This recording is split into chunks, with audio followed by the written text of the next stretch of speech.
Kemudian kami juga memfasilitasi, ada apa? Ini penting didalami. Ya,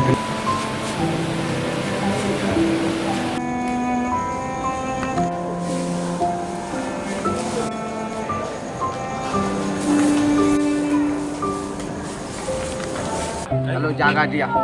Polisi masuk pakai tembak. Saya Ruangga. Satu malam 2 orang 3 orang sudah mati. Dan kami berharap ini dapat kami bisa limpahkan ke penuntut umum dan selanjutnya dapat diadili di pengadilan. Nanti pengadilanlah, majelis hakimlah yang memutuskan apakah ketiga tersangka ini memang bersalah. Kemudian kami tidak berhenti di sini. Kami tetap kembangkan apakah ada